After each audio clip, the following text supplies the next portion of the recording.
សួស្តីអ្នកទាំងអស់គ្នាថ្ងៃនេះខ្ញុំនឹងណែនាំអ្នកទាំងអស់គ្នាអំពីរបៀបនៃការប្រើប្រាស់សម្លេងអនាម័យឲ្យបានត្រឹមត្រូវតោះទៅមើលទាំងអស់គ្នា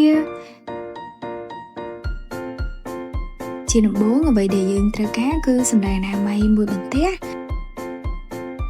និងខោទ្រនាប់មួយបន្ទាប់មកយើងធ្វើការត្រឡប់ខោទ្រនាប់ទៅផ្នែកបញ្ច្រាស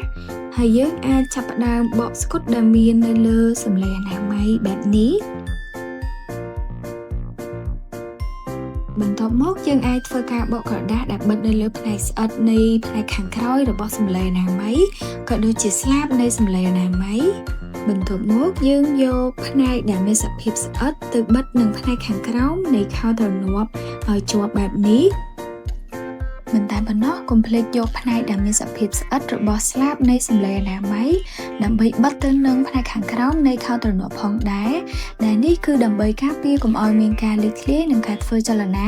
របស់សម្លេងអនាម័យមិនតែប៉ុណ្ណោះគឺយើងអាចយកដៃសង្កត់ទៅលើផ្នែកដែលមានសភាពស្អិតនៃសម្លេងអនាម័យហើយអ្នកទាំងអស់គ្នាអាចត្រឡប់ខោទ្រនាប់ទៅផ្នែកខាងត្រូវវិញនិងរួចរាល់ជាការស្រេច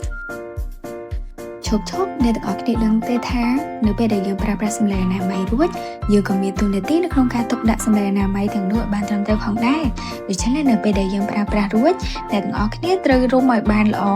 និងបោះចោលទៅក្នុងធុងសម្រាមឲ្យបានត្រឹមត្រូវផងណាអរគុណបាយបាយសម្រាប់ព័ត៌មានលម្អិតលោកស្រីអាចទូរស័ព្ទមកលេខ010 812 812 089 333 990និង088 7 107 107 ឬលោកស្រីអាចឆាតនៅ Facebook Page រ៉ាក់ Social Page ឬ Clinic រ៉ា